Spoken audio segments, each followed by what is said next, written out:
নমস্কার বন্ধুরা, রিয়া কুকিং ব্লগে আপনাদের সবাইকে স্বাগতম। তো বন্ধুরা দেখো, মা আর আমি চলে এসেছি রান্নাঘরে। দেখো আজকে চিংড়ি মাছ নিয়ে এসেছি আর নারকেল নিয়ে এসেছি। তো আজকে চিংড়ি মাছ দিয়ে নারকেল দিয়ে নতুন একটা রেসিপি রান্না করব। তো কিভাবে কি রান্না করি আপনারা সবাই দেখতে থাকুন। সবার ফার্স্টে চিংড়ি মাছগুলো আমি বেছে নেব, আর মা ওইদিকে পেঁয়াজ রসুন আদা ওগুলো ছুলে নেব। আমি এখন আদাটা ছুলে নেব। তো বন্ধুরা, এর আগের দিনও কিন্তু তোমাদের দাদা ভাই এই চিংড়ি মাছ এনেছিল। তো এই চিংড়ি মাছ দিয়ে আমি লাউ রান্না করেছিলাম। আজকে কিন্তু এই চিংড়ি মাছ দিয়ে চিংড়ি মাছের পিঠে রান্না করব।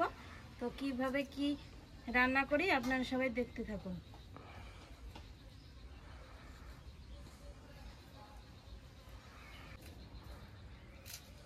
আজকে আমি চিংড়ি মাছের পিঠে করব, তাই দেখো কলা পাতাও কেটে নিয়ে চলে এসেছি। রসুনটা ছোলা হয়ে গেছে, এখন পেঁয়াজটা কেটে নেব।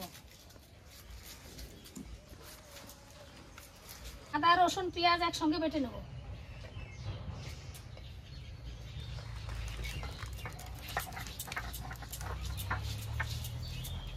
সব চিংড়ি মাছগুলো বাটতে হবে না? হ্যাঁ, নারকেল বাটতে হবে। আদা রসুন পেঁয়াজ বাটা হয়ে গেছে, এখন নামিয়ে নেব।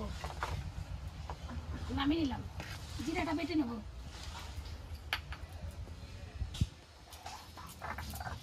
মার ওইদিকে প্রায় মশলা বাটা হয়ে গেল, আমার এখনো চিংড়ি মাছই ছাড়ানো হলো না।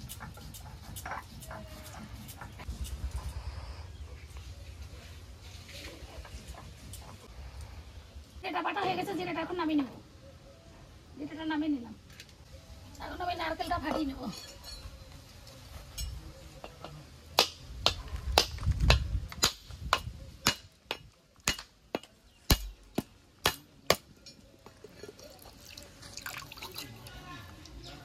নারকেলটা ফাটিয়ে নিয়েছি, এখন কুড়িয়ে নেব।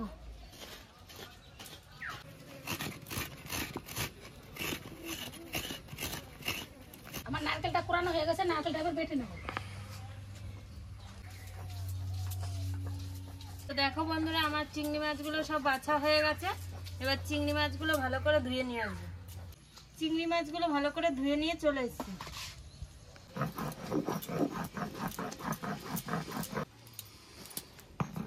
নারকেল বাটা হয়ে গেছে, নারকেলটা এখন নামিয়ে নেব।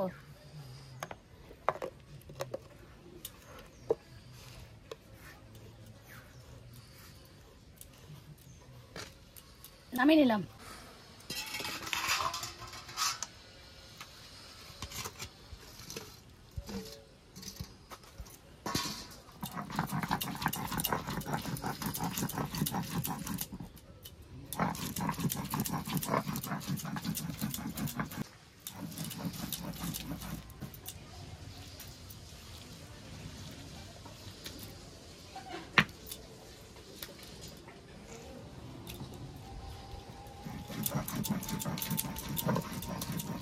চিংড়ি মাছটা বাটা হয়ে গেছে, চিংড়ি মাছটা এখন নামিয়ে নেব।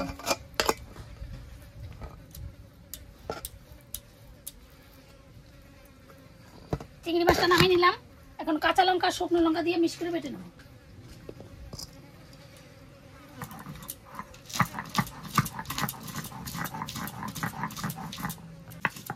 কাঁচা লঙ্কা শুকনো লঙ্কা মিক্স করে বেটে নিয়েছি, এখন নামিয়ে নেব।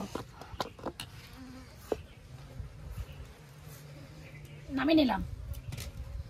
তো দেখো বন্ধুরা, মার সবকিছু বাটাবাটি হয়ে গেছে। আমি এখন উনুনটা ধরিয়ে নেব।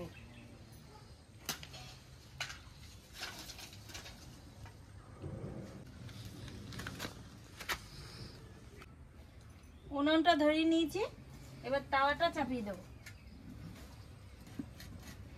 তাওয়াটা চাপিয়ে দিয়েছি। তাওয়াটা গরম হতে হতে আমি এইদিকে কলা পাতায় তেল মাখিয়ে নেব।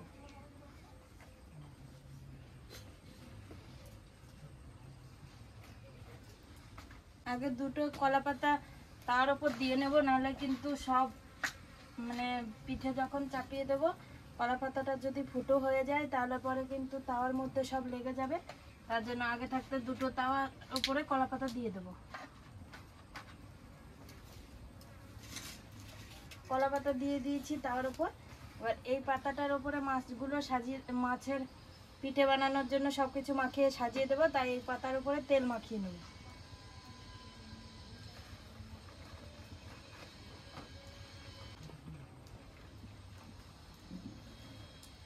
কলা পাতাতে তেল মাখিয়ে নিয়েছি। আর এই দেখো এখানে মাছ, চিংড়ি মাছগুলোকে বেটে রেখেছে। চিংড়ি মাছ বাটার সাথে সব বাটা মশলাগুলো মিশিয়ে নেব। এই দেখো এখানে আছে চিংড়ি মাছ বাটা, এখানে আছে নারকেল বাটা, এখানে আছে আদা রসুন পেঁয়াজ বাটা, এখানে আছে জিরে বাটা, আর এখানে আছে 2 রকমের লঙ্কা মিশিয়ে বাটা, শুকনো লঙ্কা আর কাঁচা লঙ্কা, সব বাটা মশলাগুলো দিয়ে দেবো।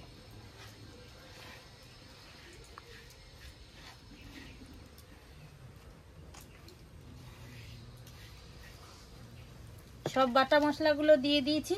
এবার পরিমাণ মতো লবণ হলুদ দিয়ে দেবো।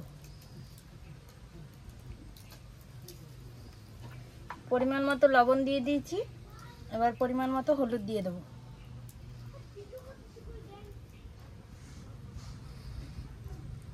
পরিমাণ মতো লবণ হলুদ দিয়ে দিয়েছি।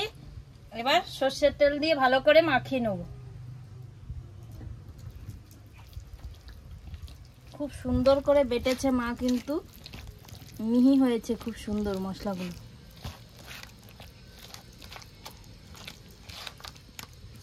কাঁচাই মাখাচ্ছি, এত সুন্দর একটা সেন্ট উঠছে, মনে হচ্ছে এখনই খেয়ে নিই।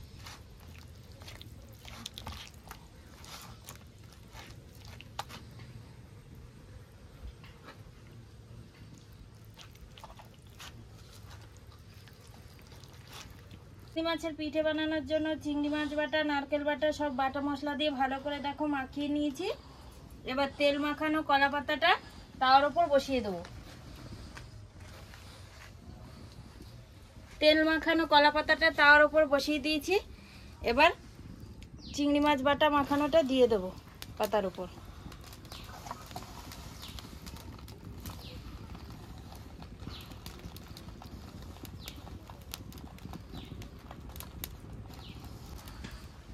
তো দেখো বন্ধুরা, চিংড়ি মাছের পিঠে বানানোর জন্য তার উপর কিন্তু সব কিছু দিয়ে মাখিয়ে বসিয়ে দিয়েছি।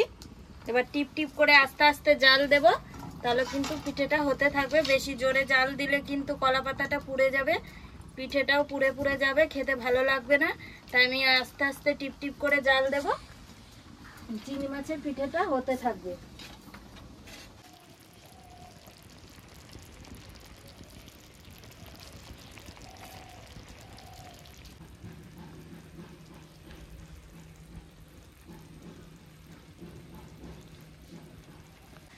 তো বন্ধুরা, আমার চিংড়ি মাছের পিঠাটা এক পিঠ জাল হয়ে গেছে। এবার পিঠাটা নামিয়ে নেব। পিঠাটা নামিয়ে নিয়েছি। এবার আরেকটা কলা পাতা দিয়ে পিঠাটাকে উল্টিয়ে নেব।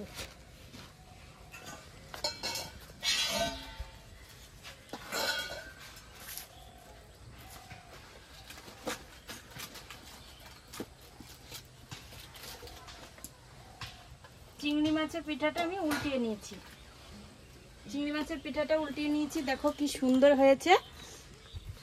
তো পিঠাটা এবার আরেকবার তাওয়ার উপর বসিয়ে দেবো, আর একটু টিপ টিপ করে জাল দেবো, তাহলে আমার চিংড়ি মাছের পিঠা রান্না করা কমপ্লিট হয়ে যাবে। তো দেখো বন্ধুরা, কি সুন্দর হয়েছে, তো পোড়া লাগেনি, খুব সুন্দর হয়েছে। পিঠাটা হয়েই গেছে, আর একটু টিপ টিপ করে জাল দেবো, তাহলে ওই পিঠ হয়ে যাবে, তাহলে আমার পিঠাটা রান্না করা কমপ্লিট হয়ে যাবে। আমি পিঠাটা নামিয়ে নেব। তো দেখো বন্ধুরা, আমার চিংড়ি মাছের পিঠে রান্না করা কমপ্লিট হয়ে গেছে। এবার চিংড়ি মাছের পিঠাটা নামিয়ে নেব। চিংড়ি মাছের পিঠাটা নামিয়ে নিয়েছি। তো বন্ধুরা, আমার চিংড়ি মাছের পিঠা রান্না করা কমপ্লিট হয়ে গেছে। তো পিঠাটাকে আমি পিস পিস করে কেটে নেব।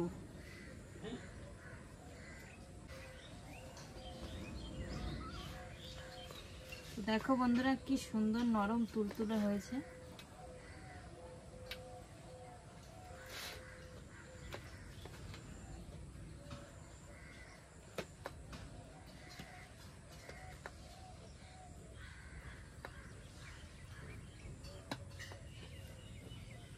চিংড়ি মাছের পিঠাটা পিস পিস করে কেটে নিয়েছি।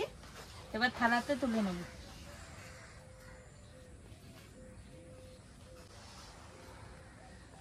কি সুন্দর কেকের মতো হয়েছে না নন্দিনী?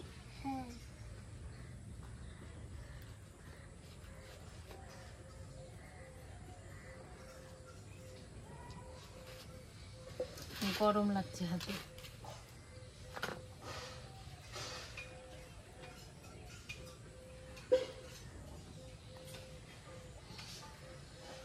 চিংড়ি মাছের পিঠাটা পিস পিস করে কেটে নিয়ে মা মেয়ে আর আমি খেতে বসে পড়েছি। এখন চিংড়ি মাছের পিঠাটা খেয়ে নেব।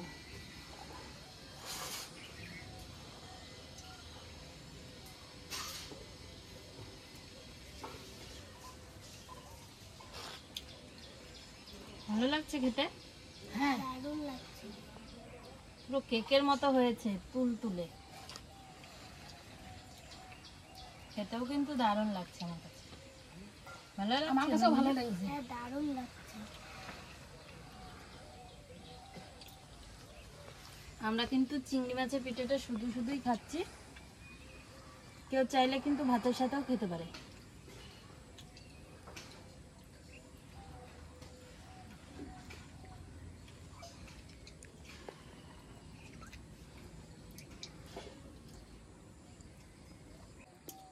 তো বন্ধুরা, চিংড়ি মাছের পিঠে খেতে এত টেস্ট যে না খাবে সে বুঝতে পারবে না এটা কেমন টেস্ট। দারুণ লাগছে খেতে। আমার কাছেও খুব ভালো লেগেছে। নন্দিনী, তোমার কাছে? দারুণ লাগছে। নন্দিনীর কাছে কিন্তু ভালো লাগছে, খেয়ে যাচ্ছে, কথাই বলছে না নন্দিনী।